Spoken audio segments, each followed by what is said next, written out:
Welcome to Pub and Porch, Applied Stoicism in Modern Life, hosted by Adam Piercy and Mick Mulroy.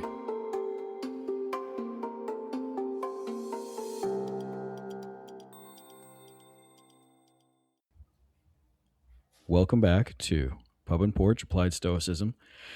I'm your host, Adam, with my co-host, Mick Mulroy here. Today, we wanted to start with a topic that has really kind of exploded in the media world right now recently, and that topic is toxic masculinity, or essentially how Stoicism is anti that. It's a big thing that comes up in today's world, especially right now. Right, there's a Netflix documentary called Manosphere out with Louis Theroux. And it's really come to the fore because of some of the things that he's shown off. But also, I think as well, for a lot of people, including, Mick and myself, we're sometimes trying to figure out how the heck did we get here? Let's do a quick review for ourselves, though, of, this is a Google search definition, but I think it's something to kind of set us off here. So if you look up the words toxic masculinity online, it says, toxic masculinity refers to restrictive, traditional cultural norms that pressure men to act tough, avoid showing emotion, and dominate others, which can result in harmful behaviors and negative mental health outcomes. It emphasizes aggression, extreme self-reliance, and the suppression of empathy, ultimately harming men themselves, women, and society.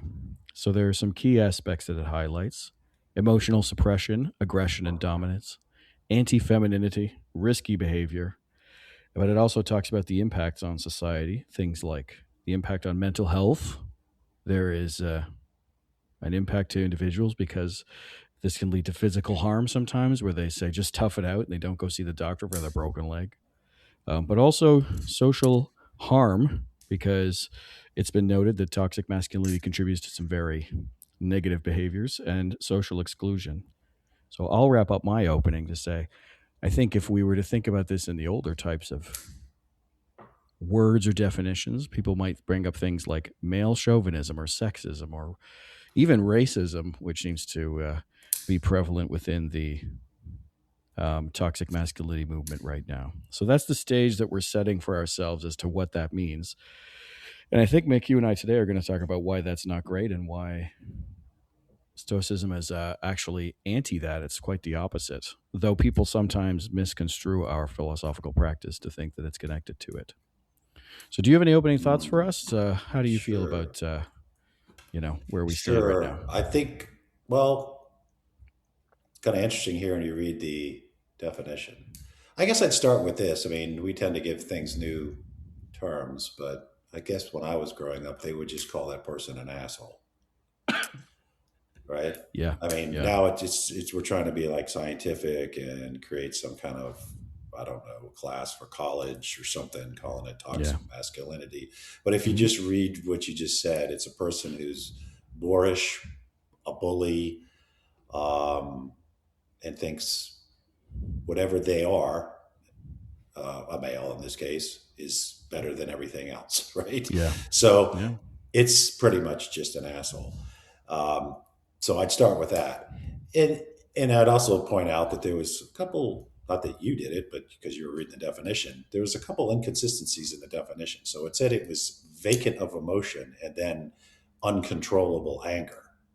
Yeah. So last time I checked, anger was in fact an emotion, right? Yeah. So you're not vacant of it. You have a lack of control of it. Yeah. Okay. Because emotion isn't just,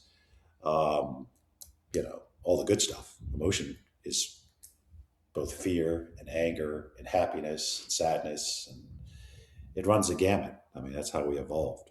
Right? Yes. And there are times, and we'll get to this, there are times when anger is appropriate, right?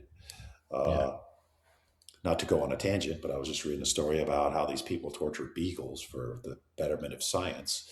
And all I was getting was angry, right? Yeah. And then in the story, it says the reason why they picked beagles is because they're so forgiving that even when you torture them, the next day they're wagging their tail, right? So that makes me really angry. I feel that as appropriate response to the idea that you would torture a dog. Yeah. So I would start with that. They're not vacant of emotion. They have a hard. Selective. These people, whoever they are, which Yeah. I'll deem, um, uh, I guess we're going to call them toxic males. Of course, there's females that exhibit this too, not as much, but okay. They're not void of emotion. They have an inability to control envy and anger. Yeah. So that's the first one. There's another inconsistency that you said in the definition. My rambling has made it escape me. It's okay. I'll take a look.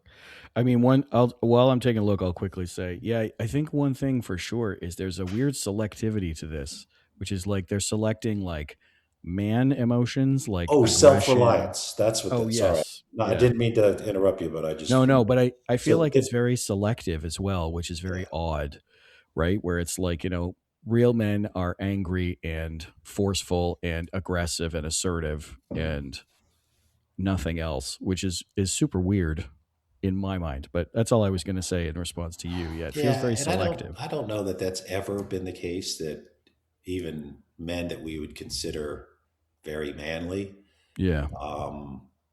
like, I don't know, Teddy Roosevelt or something, would be comfortable with somebody who was abusive and a bully. Right. In fact, I think most men that we would, Chuck Norris, right? He just passed away. But yeah, he did. Like, he did. Right? I think Chuck Norris would be the complete opposite of everything you just described, right? So totally agree. He's soft-spoken. He beats up the bully. He isn't the bully. Yeah. Right. And he's somebody that Chuck Norris jokes are hilarious, but it's all he's about counted to infinity twice, right? Right. Chuck so we consider him very manly, and he's the opposite of everything you just said. Right. At least his persona, and I think it's an accurate persona. Right? I get that. So you wanted to talk about extreme self-reliance, it sounded like. Yeah, because I don't view people who fit into the category that you've described as self-reliant at all. Right. Right. They literally feel better about making people feel worse about themselves. Yeah, that's not for self-reliant. Sure.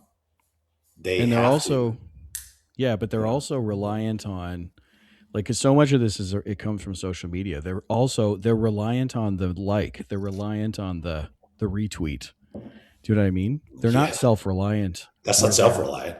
Right. Yeah. In fact, they're only reliant on others in many ways for their own happiness, right? Right. Right. And it's what I would be concerned about is that the people who are influencers, I think is what they're called, they try to promote this. And I want to get into some of the statistics that I found on young men nowadays, because it's important. That they're looking for something. And if they find this as a release based on what they perceive internally as, either they're not where they want to be in life, they're not happy with their situation, and then they turn it into, well, then I'm just going to group with a bunch of other people, usually men, that feel this way, and then I'm going to turn against the world, and then I'm going to exhibit all the characters. That's what we got to be worried about.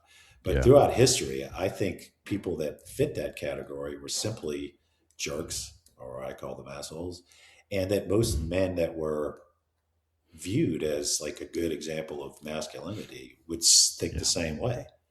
I mean, it's just never, the Lone Ranger, right? I mean, just go down back in history. They're always the men who, yes, they fight, but they fight for right. Yes. They use their skills, they use their masculine traits, if you will, to defeat the Nazis. Yeah. Right? Yes. So, and the other part of this, and I think it's promoted a little too much in colleges. As soon as my kids started going to college, I started hearing these terms. And it's just not, if you want to talk about an individual characteristic, you should. But when you label it as like a whole group, right? Then you start getting into the same issues that we had with people labeling whole racial groups based on, whatever perception they had that was incorrect. Yeah. And then they just talked about the entire ethnic or racial group as if one individual from the group then exemplifies. You see what I mean?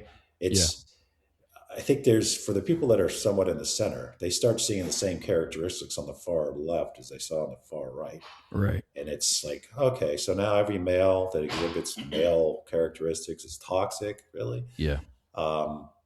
Because that's not fair either. And it's Right. actually the basis of prejudice. Yeah, it's tough because the application of a label to this, right? It allows it to be studied or qualified in some way, but I also feel like it starts a sort of us versus them attitude, anyways, right? Because it's simple for someone on the left to say, well, he's just toxic, he's just a toxic male or something like that when someone disagrees with them, and I don't think that's helpful either.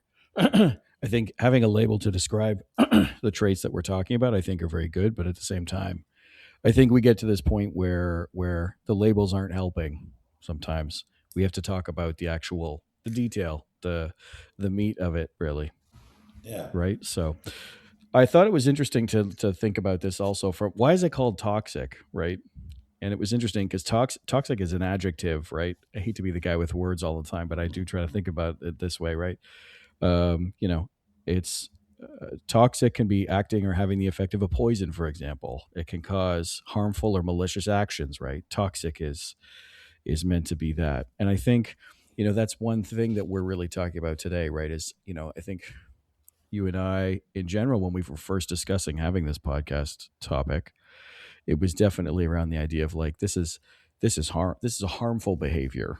I think, right, is the first thing that would probably come to our minds. So, um, and that's something I think that we're really talking about here. Harmful in many ways. Harmful because, for example, if they're selective about only having man emotions like anger and aggression and assertiveness, then they're missing out on the rest of the human experience, right?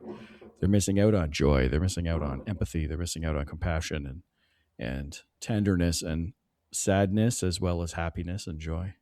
So, Which are and also, I mean, male emotions too. We're just identifying the ones that aren't helpful as male. yeah, I mean, why isn't empathy a male emotion? I'm not saying yeah, it's for sure. exclusive to males, but it's certainly not. We're not devoid of it at Exactly. all. Exactly. And I think that's a really important thing here. Because also like the idea of picking out some of these ones, right? If someone doesn't show that emotion, all of a sudden it's an us versus them again, where it's like, well, I have empathy for somebody, and therefore I'm not showing off my some extreme masculine trait, but all of a sudden now I'm just not like them, and you kind of go like, well, that's not. I don't think that's right at all. So men, But if you just like break, women, have a wide variety of emotions. Excuse me, sorry, but yeah, no, go ahead. men as well as women have a wide variety of emotions. We all, and for some people, certain ones are more prevalent than others, and for other people, it's the other ones are more prevalent than others. And I think it's weird to say that there's only one way to be something. Yeah, yeah, totally true. And Stoicism itself, there's a lot of reasons to get into Stoicism, of Yeah, course. yeah, But one of them, I mean, Seneca actually wrote a book on it, is anger. So at the core of what I think college professors are calling toxic masculinity is an inability to control your anger, yeah, yeah, right? And that results in saying nasty things, being violent, or what have you. And I think that's always been a part of Stoicism, yeah. to help control it, obviously, not to promote Sure. it, right? Yeah, And sometimes, and I think it's important to point out, just like you could go to a church where you say, well, these aren't the best people I've ever met. Well, sometimes that's why they're there. I'm not yeah, besmirching churches. You get my point, right? yeah, Like, yeah, so you could have somebody, and I think you'll find this in Stoic groups, that has anger issues, but that's why they're at the Stoic group, yeah, right? for Because they're sure. trying to learn how to have a positive way to deal with it, because it Yeah, for sure. happens, right? Yeah, And especially in modern society where becomes less and less, personal and more, um, I don't know, difficult to deal with sometimes, with people who yeah, just focus on themselves at the exclusion of others. It's hard hmm to keep, your temper. But I think coming to groups like the Stoic groups, and then you'll learn, of course, all the other things comes to Stoicism. But that Yeah. can be a good draw for especially young men. I know men, but women too, have sometimes issues with control of their Yeah. anger. And it's important because it will destroy your relationships. You will almost never get your point across in a way that's effective if you can't Hmm. do it, in a controlled manner. You'll Yeah. have very little influence on society, generally Yeah. speaking, because people don't want to see a silverback gorilla jumping up and down and yelling to try to get their point across. It just uh, it's just not effective, and No. it can destroy your relationship. So I would say that for both men and women, I would agree that it's probably more of an issue for males, but Yeah. we should treat people as individuals. If you have an issue with it, then you should look at Stoicism because it does a lot to try to, you know, get people away from that. Just start focus on yourself. To focus less on what you perceive as an insult and Right. realize it's really how you react to it that matters. That really matters. And so, whether it exists or not, I guess we can all agree that in some people all those characteristics exist. It's better that it doesn't, and the more you can control it, the better it is. Not only for you and me, Yeah. but society, because that's Yeah. ultimately we're in a society, and you have certain obligations to be in a society. I think. Absolutely. And the book that we're referencing is Seneca's book, which in Latin was titled De Ira, which means on anger. But essentially, that's the book where he equates anger to essentially temporary madness. And Mm-hmm. there's an interesting kind of thread for all of this, right? Because we've had some episodes already about misconceptions about Stoicism and whatnot. And what I find a lot of the time when I meet people who get introduced to the philosophy, they sort of go, well, I'm looking for something that, like I'm not seeing anywhere. Like I'm looking for something that helps guide me with being empathetic towards other people, or, how to I don't want to suppress my emotions. I want to just be in control of them so that they don't own me, that it isn't like this temporary madness. And you kind of go, well, that's stoicism. And they go, really? Because we tend to get brought into this broic world or whatever, right? But ultimately, I think, it's easy to explain how we don't believe that that's actually real, like a real connection in this world. I've met people who are like, "Oh, I read the meditations every once a year and I apply it in my life." And then it's like, yeah, but then they exhibit these traits that really, I think Marcus would be like, yeah, no, that's not really my thing. And you kind of go, well, you didn't really read it. You looked at the words on the page, but you didn't really get it. But, I think the big thing though for sure is the obligations we have. You were kind of talking about that, and that, and I think Seneca touches on this, right? Like we do have obligations as people. Like one thing that is definitely prominent in the toxic masculinity world is, as we already talked about, they label it as extreme self-reliance, but it's almost isolationist, right? It's like, I am my own island, which of course goes against what what a very famous um, person wrote, excuse me, many years ago, about how no man is an island. Mm-hmm. But I think there is an obligation there that I think Stoics really look at for themselves, which is, we are a social people as human beings, right? And Uh, Stoics embrace that, right? And they Species, embrace, and social what that species. means, would say I say a social species. social species. Yes, that's a great way Yeah. to put that. We're a social species. We are meant to be together, right? And I think, the big thing for me is that the obligations that we hear about, I think weirdly enough for Stoics, they sort of don't say it's obligations like it's a trap or a binding thing or some kind of shackle that you have to wear. They view it more as like it's the obligation of what it means to be a real human being, right? To have that benevolence for others, to use wisdom when we make decisions, to have the courage to stand up when others are being harmed, to temper yourself so that you are not over overreaching in a situation. And those four cardinal virtues that we always talk about, are really meant for that to take place, for those things to be able to take place. And those things are social in nature. No, I would be interested in your take on this in terms of the isolationist idea, but like ultimately the four Stoic virtues of wisdom, courage, temperance, and justice, they include a social element. They always include an element about other people. It's never like, it's not courage to stand alone and be on an island by yourself. It's courage to stand up and protect others and do the right thing, Mhm. and you know, those kinds of things. What's your take on that though? Because ultimately, that's just my view of how I see the four Stoic virtues. Yeah, I think you're right. I mean, I think it's how you act in society is what they're looking at, right? You already said courage. I mean, courage isn't just like going trying to pick a fight with a grizzly bear. That would be stupid. Courage is sticking up for people who potentially can't stick up for themselves. Defeating the Nazis, right? Yeah, I'm just using Nazis as an example here, since great example. yeah. Um, wisdom. Wisdom isn't just for you to get a lot of information in your head. You sit Yeah, around and just read encyclopedias, which I did as a kid. But it's me too. it's I think uh, it's to add to the wisdom of the world. Whether Yeah, it's curing cancer or just a philosophical concept that you're exploring that helps other people. Hopefully, right. we're doing that right now, right? Yeah, Temperance is just part of being in a society, right? Anything that goes to the extreme, whether it's consumption or behavior in the extreme, is not necessarily helpful to you or society, right? yeah, We're talking about anger specifically. hmm, And part of that, I just to stick on temperance, yeah, which I usually just call self discipline, because I think it does include an element of just flat out discipline. Like you just have to make yourself do the right thing sometimes. But yeah, I always notice, as a kid until today, there's like this elderly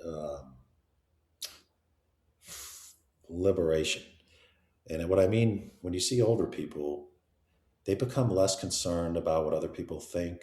They tend to speak very bluntly, and they hmm, tend to just blow off like superfluous criticism.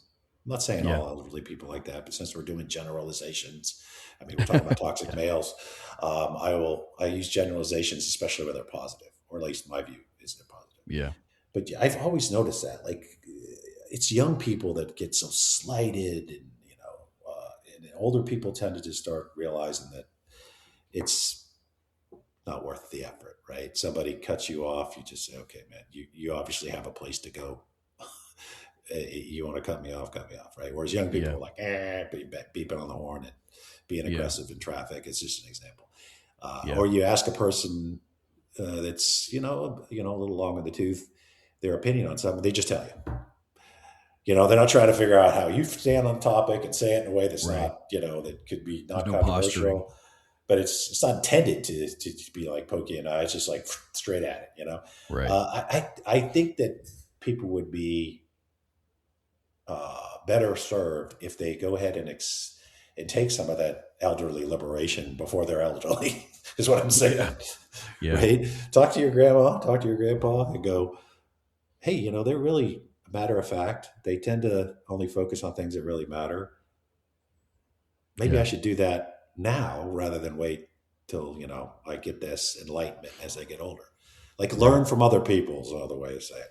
Sure. And I think it's a great example of temperance. It's just people tend to get, at least what I've seen, more, okay, well, people are going to be like that. I don't need to be around them too. That's the other thing is Yeah, part of being in society doesn't mean you have to be with everybody in society. If somebody is right. toxic, whether male, female, uh, you don't have to hang out with them. No, no. You can just, I would say politely, just go the other direction. Just, hey Yeah, man, this that's just not my thing. And you're talking about these groups that are being created online that are attracting other young men. The first thing they can do is just not join them, right? They're promoting, you know, misogynist attitudes toward women, yeah, or obviously that like your particular group, and many of these are, of course, are white males, sure. um, is the best, and everybody else is subservient to you. And Yeah, I mean, you should automatically know that you're in the wrong spot. But the quickest way to get away from that way of thinking is to get away from that way of thinking, right? yeah, Just find other friends, man. It's not right, which is the first thing. It's also not right for you. It won't lead you right. down the right path. and it certainly isn't right for society. Yeah, I think there's one side of this, right, in terms of the wisdom side of it for sure. Like we talk about, well, sitting around reading encyclopedias isn't helping. Well, no, but I mean, if you tend to interestingly, use it for yeah, other if you try people, to yeah. use it, Uh, and that, but there's another thing too about like wisdom is not a one way street, right? Like it doesn't just come in, it goes out, but also um, wisdom is also not, especially in today's day and age. Like it's I always laugh at this idea of like I have a device in my pocket that can tell me the sum of all human knowledge from history, all history, right? But it's also it's like a drinking from a fire hose, right? It's just throwing information at you. And one of the things wisdom will do is essentially ask you to question things, right? I mean, Socrates said that, right? Progenitor to Stoicism. And so when you hear some of these things that people say, right, like I'll talk about something from the toxic masculinity world, which is people talk about this whole like alpha, beta, omega thing, right? Which is kind of it's usually tied to wolves, and it's usually tied to like, I don't know, lions and gorillas and things like that. In reality, what we do know from science is that, especially with wolves, the whole alpha, beta, omega thing isn't actually really that real. It's sort of like it's an older concept. It doesn't really exist today. And we know, for example, that especially with wolves, because actually I saw a talk from a guy who was he was the key person to reinstitute or sort of reintroduce wolves to Yellowstone, right? He was yeah. talking as well, like it's not really a thing that's real anymore. Because, for example, if we were to go on this whole masculinity thing, right, then that would mean that there's one wolf who kind of runs everything and fights all the battles, and that's not really real. In fact, wolves, North American wolves, right, many times if they fight, the male is sort of standing up at the front of the pack, but his prime like mate is going to be right with him, sort of protecting his neck or something like that. I can't remember how that works, and it doesn't really matter that information specifically. But what I want people to take away from this is like if you're in these groups, if you're hearing this information, like the first thing you can do to better yourself is to, and this is something Stoicism I think would talk about, as well as just Socratic method in general, is vet out the information, check it out, right? Like, is this really what you believe? Is this what you want to believe? Does this resonate with you? Is it real? Because, in some of these spheres, and, you're seeing it in documentaries like Manosphere, where it's like, they're using these terminology that sounds very scientific. This is nature. This is how we're supposed to be. And then when you actually question it, you go, wait a second, that's not really right.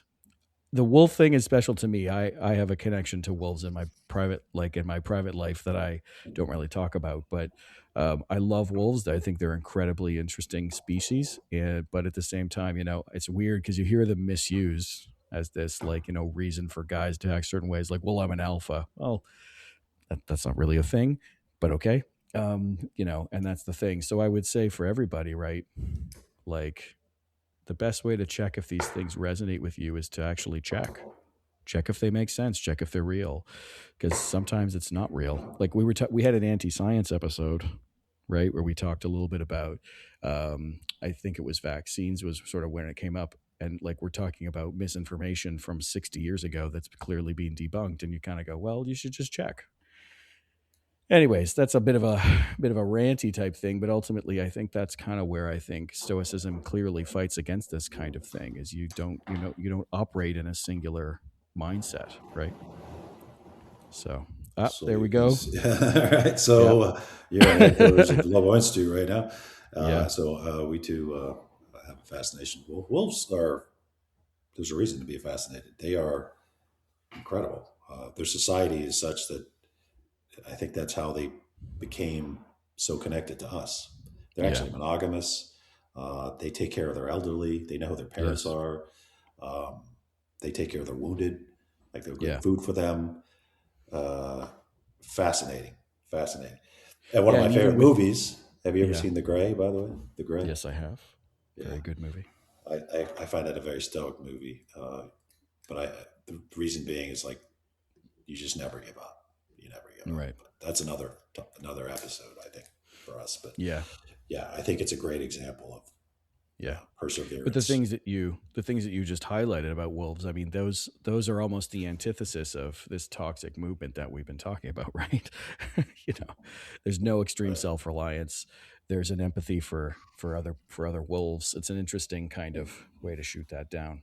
Not that we're trying to shoot somebody's thoughts down. It's just like, you know, clearly it's an incorrect Yeah, um it's yeah. actually countering itself, right? It's saying extreme Yeah. self reliance, and I'm an island, but I need a bunch of people around me to tell me I'm great and to say the same things on my Right. island that I'm by myself, that I'm self reliant. But I need you Yeah. to give me justification for my actions because I'm not really self reliant, and apparently I Yeah. don't want to be an island, Yeah, right? and why don't we talk about that Yeah. actually? Because you know it's come up in the misconceptions episode, and we've talked about it. But I think it's important that we talk about it here because there is this self reliance side that's what people are verbally saying out loud that you know you have to be yourself. And Stoicism is one that I think is regularly looked as an independence type thing, right?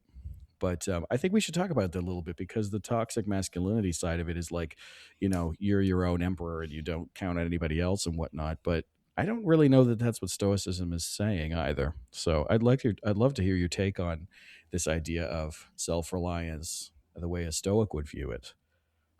Yeah, I mean, that's an interesting, like, if you think of self reliance as I serve society better for having more self reliance. I get it. I get it. I mean, one of the things that, I'm a transplant here in Montana. My business partner references a statement I said once when we came back from traveling overseas. And I said, your people, every one of them looks like they could change a tire.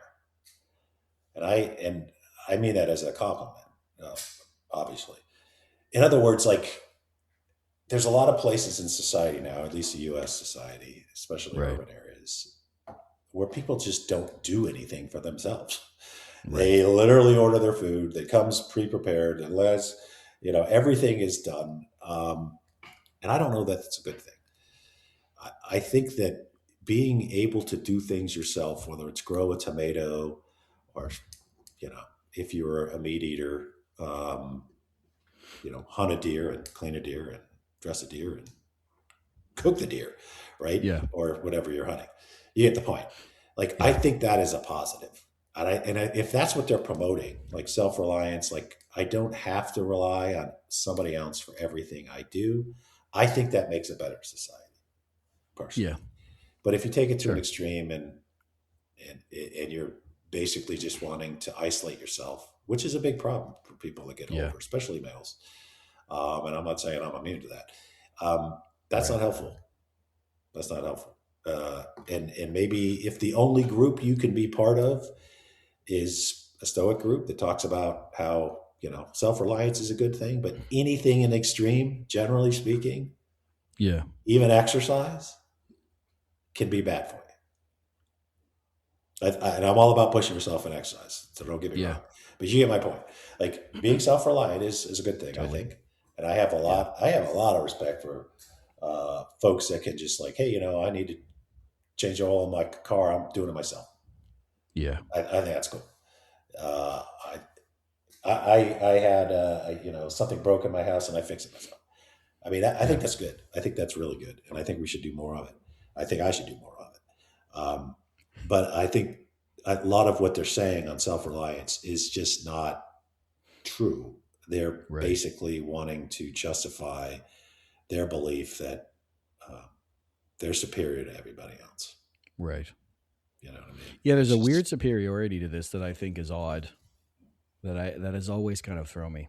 But in terms of self reliance as well, I think as well, like what a Stoic is looking for in terms of like Pierre Hadot wrote a very famous book on Marcus Aurelius and his meditations called The Inner Citadel.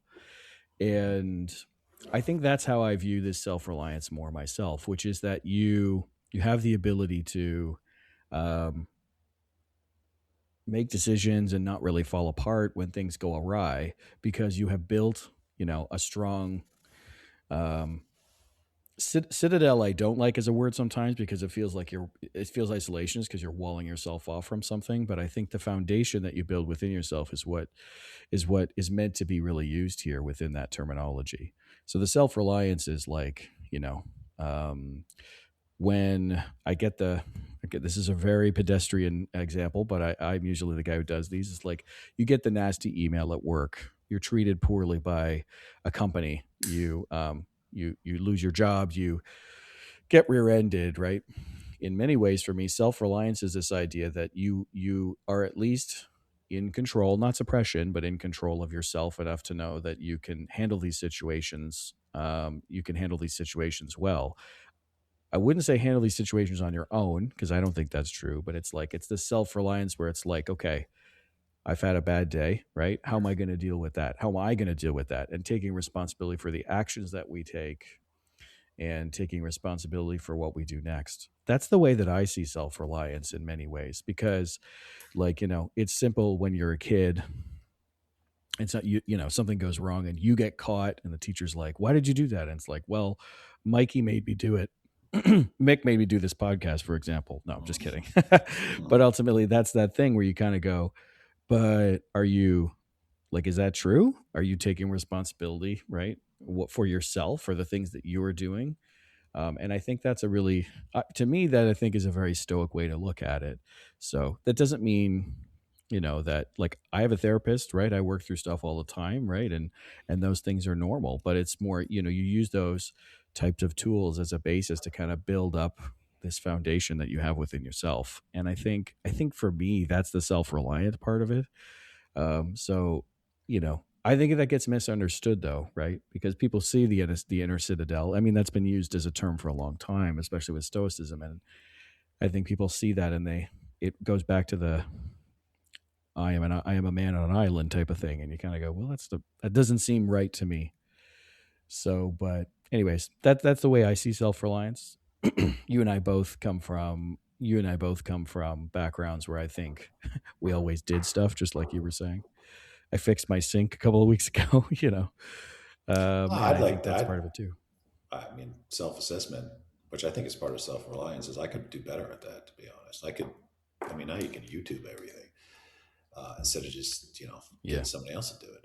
But and I think part of self-reliance is just that, right? So if somebody tells you you did something that wasn't up to par, you should have the ability to go, okay, maybe I did, and look at Right. it objectively. And then if you did, take whether it was intentional or just negligence, accept Yeah. and then adjust yourself. But on the same token, if you are truly objective and you're just like, no, I didn't, then it's that person's issue, Right. right? If right, and this is the bullies, right? That just like to, I don't know, accuse people of doing things because they want them to feel bad about themselves. Yeah. If that's the case, if you can, probably shouldn't be around that person. Yeah. That comes from self-reliance. Like you have to be able to do the real assessment. Is this Right. person telling me this because they want me to be successful in the future? Okay, that's important. Is it Yeah. accurate? Oh, that's even more important. What am I going to do to adjust it? And am I going to take responsibility for it? Right. And both of those answers, if the answers to the first two are true, should be yes, I'm going to do something about it and I'm going to acknowledge that I did it. But in the same token, you have to be honest with yourself. If it's just to, try to make you feel like bad by yourself Hmm. and it's not accurate, then you should say that and move on. That's my Yeah. recommendation to young Totally. folks, especially since most of the time we are talking to young folks. But you have to Right. have that honest ability to assess your situation. A quote, since I try to like find a good quote. I think this is a Yeah. good one It's quote for time with what Mick. Yeah. Go ahead. Yep. How much more harmful are the consequences of the anger than the causes of it? Marcus Aurelius, right? So you have to be responsible for your own actions. You can't really be responsible for other people's actions. So Right. even if it's a friend who has gone too far, it doesn't mean you got to follow No. it, right? You can just let it roll off your back and move on. That not that we're keeping score, but in my estimation, makes you the bigger person. Right. Simply Well, responding in kind isn't a positive way to do these. yeah. And as Marcus said, right, the best revenge is not to be like that.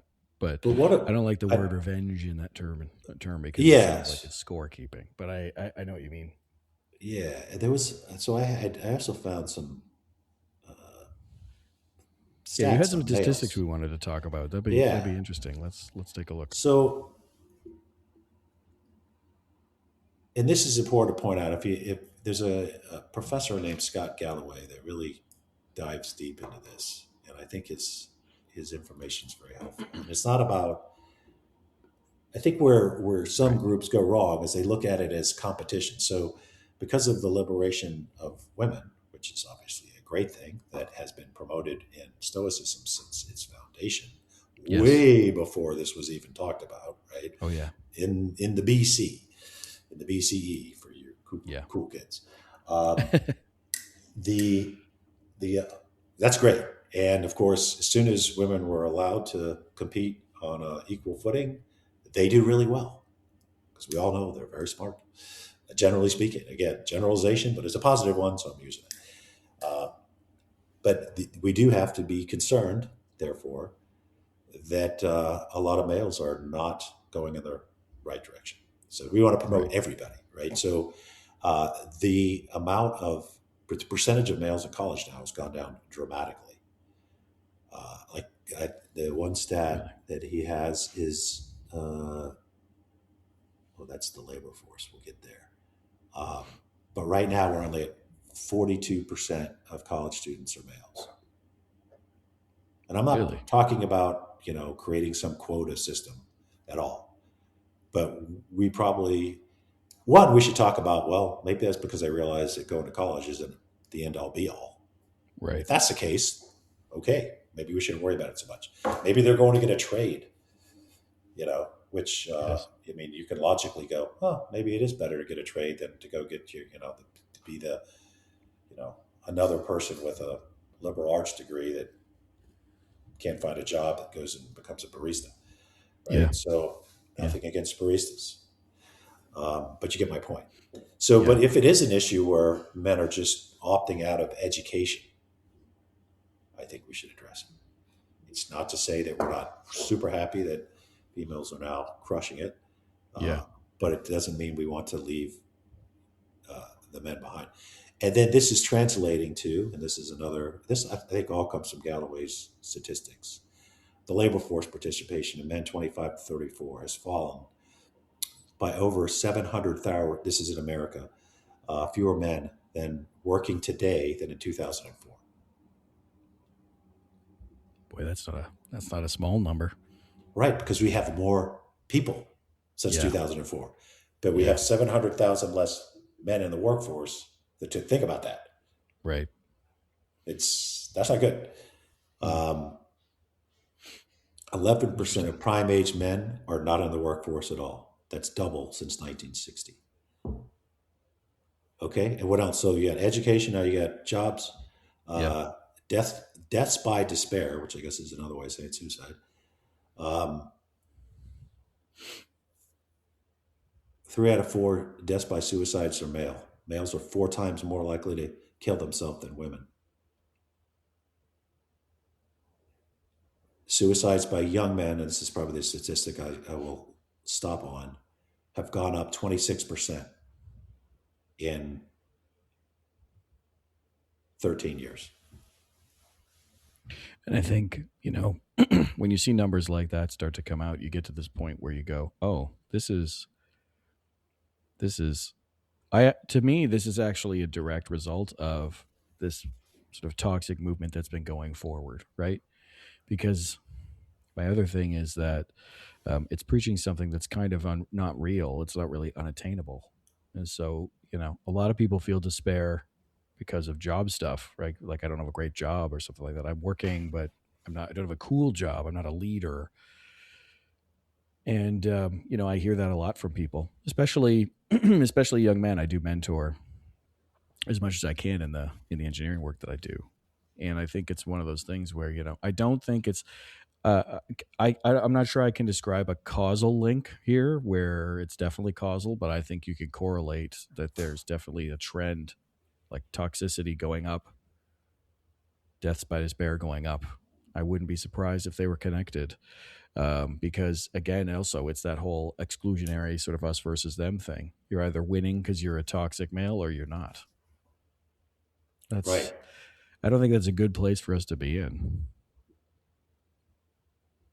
Right. The other aspect of that is, are these things happening because of these movements, or are these movements happening because of these things? And what I mean by that is, men are brought up, and it's not a negative, that they're Right. supposed to be the provider and the Mm-hmm. protector. I think that's a positive trait for males. I'm not saying they can be the only provider, but you should want to be a provider. I mean, or Yeah. else you're just a consumer, right? Yeah. Yeah. You should want to be a protector, not somebody that just has to be protected. Yeah. Yeah. Because you can't have everybody that's a consumer and a protectee, right? Sure. That's just not going to work. Yeah. So that's not a bad thing. And I'm not saying it's exclusive to males, but it is something that males believe in their heart, I think, that they are supposed to be. Yeah. And if they can't do that anymore because they can't get into college, because they're not that interested in a lot of the courses that go Right. into college, and then they can't get a job, or they don't feel like the job's, taking them anywhere, and then they can't have a family, so then they're not a provider and a protector. So then what are they? And then they go to find other men like themselves to try to justify why they are where they are. It's more Right. of a symptom than a cause. Yeah. So, and I think society's job is not just to go, okay, you group of people suck. It's like, well, why are you doing that? And what can we do to change your perspective Yeah. and get you on the right track? Yeah. It's easy just to chastise people for, behavior that's Sure. counter productive. So I think we need to look at that. And again, not to change it so that females do less well. We should all promote the idea that females Yeah. are doing really well. But we should say, okay, what are we going to do so that males also are progressing? Because these stats, unless they're wrong, and I don't believe they are wrong, I've never seen anybody debate these stats. Right. Here's another. It gets worse. It doesn't get worse than suicide, but 1 in 4 men under 30 report having no close friends. Right. Like, that used to be unheard of. Like, even introverts like myself had friends, close friends. Now there's a whole group, and some people might not even know this because they come from my generation or older, or your generation or older. Yeah. But they don't realize what's going on under us. Like, Right. there's a lot of people that are just their relationships are just online. They're not real. They don't really actually go have coffee with people or drink a beer with people. They don't go to parties. Yeah. Like, people don't go to parties. I mean, I heard somebody promoting, like, we need to start drinking again. And it's a headline grabber, because you're like, you sure that's a good thing? Well, their point wasn't actually alcohol consumption. We need to The be point was social again. alcohol consumption has dramatically gone down because people aren't socializing. Right. Yeah. You see, it's an issue. And then you're going to add AI as a substitute for real relationships. That's coming. We all know it. Right. It's really on people, I think, to address this now. Absolutely. Rather than wait till it's a complete crisis. Yeah, absolutely. And I think, the one challenge you get with this, toxic masculinity sphere that people are talking about all the time as well is they sell a lot of like fast fixes to it, right? Like, go to the gym. Not that I'm against going to the gym, but like, go to the gym, trade on the market, invest in my Bitcoin thing or whatever, right? I'm not even going to get into Bitcoin. I think it's ridiculous. But, the one thing that, I think Stoicism counters with this is this idea of, you've got to be asking yourself, like, am I living well or not? Am I trying to do a fast fix or a shortcut, or, go around the normal way to do something, right? Why am I doing that? Is it working? Is it helping? Is it doing something right? And you got to ask yourself that question. Because I think one of the reasons why so many people aren't going to university is because they're sold on this idea of, like, I've got a Twitch account and I play video games online and I talk about, why I'm a really strong man. And then, I get a lot of likes and I get the occasional bit of money that comes in. But ultimately that's a short-term fix for a thing that's a lot bigger than that. Your life, your goals, your vocation, your career, your, what you do with your time on this earth, that doesn't get solved by having a really great Twitch account, right?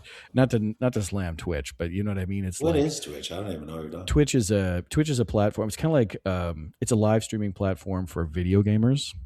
Wow. So you get people who get paid to play video games and people watch them play. It's kind of like if you were to watch somebody make something in a woodworking shop live, but just imagine it's a video game instead. It's easier with video games because it's just you stream it from your computer. It's a streaming platform. It's kind of like YouTube, but it's done in the live sense more. But the thing is I think so much of this is sold as like a quick fix, like, be aggressive, be assertive, go to the gym, invest in Bitcoin, your life will be better. And you kind of go like, is it better? And I think that's something that we have to think about here, right? Like, people are being sold this short-term gain thing, which is not really helping. Like the number of there are lots of other websites out there for doing stuff, right? Like, ones with the initials OF or ones with the, YouTube or Twitch or whatever. Those sites are great, and we use those sites ourselves. You and I use YouTube to promote the podcast and get ourselves out there. But ultimately, it's meant to be like an added thing with our conversations. It's not meant to be the solution that kind of solves all of your problems. In reality, the the problems are still there, right? Like ultimately Stoicism comes down where you're looking for eudaimonia, right? You're looking for living with arete, with virtue. Like that's the key thing. Are you doing that with your clickbait video on TikTok? I don't know that that's really working. And unfortunately, I think we're underserving this population of young people. Men are a huge part of that. I think women as well, young women as well. But ultimately, you're in a spot where people are being underserved and oversold on this idea that you can do these quick fixes and upgrade your life. And it's like, well, human life isn't really that different when you look at it at the basics. It's not really that different since it was when we started walking upright 400,000 years ago or whatever it was, right? So I think we have to be very careful with some of these things when they come forward. And I think you're right. We have to take some actions on this. I don't know what that is, right? But we have to take some actions on this because I really feel for some of the young men out there that I mentor where it's like, I would struggle too. You're being told that you're not good enough because you're not aggressive. Well, that's a very weird place to be in. Yeah. So. And let's remember that, from whatever the ills of the past are not the responsibility of the kid that just got here. Yeah, exactly. Right? So let's not pent up all of our, I don't know what the right. Yeah, we're not blaming. Well, we're definitely not blaming young people. If I think you. Well, it's just that I've heard white males tell me, well, when I say anything about anything that I feel it's negative, they basically in college all I get is, well, you're a white male, so you're just super privileged and right. You've always had everything and we've had nothing, so shut up. Right. All that does is make people just stop engaging because sure. You've shut them down. They can't. It's doing the same thing that they claimed that they were against. Right.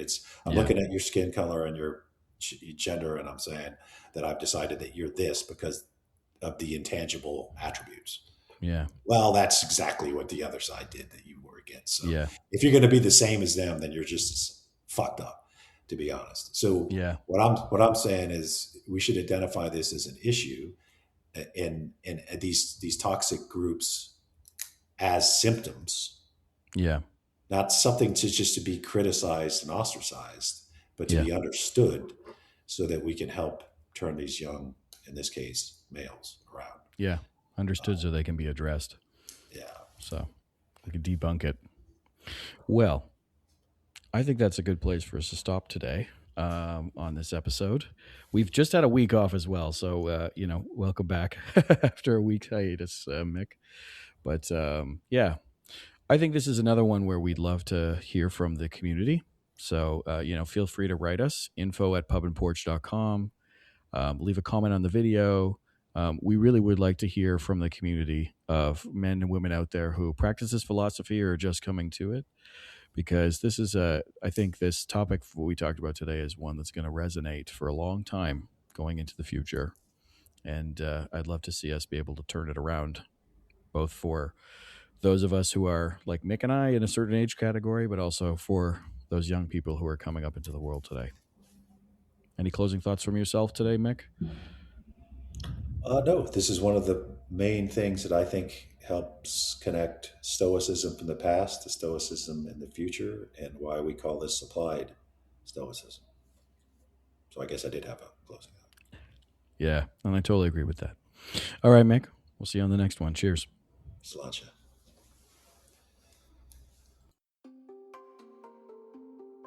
Thank you for listening to the Pub and Porch podcast. If you'd like to find out more about the podcast or its host, head over to pubandporch.com, and you can listen to all our episodes on Spotify, Apple, or whichever platform you prefer. And if you'd like to help out with the podcast, you can find us on Patreon. Drop us an email if you have a comment on any past episode, you have a suggestion for future episodes, or you have an essay on an important topic for Stoicism. Send it to us, and then we can be reached at info@pubandporch.com. Today's music was provided by bensound.com. Until next time, Pub and Porch out.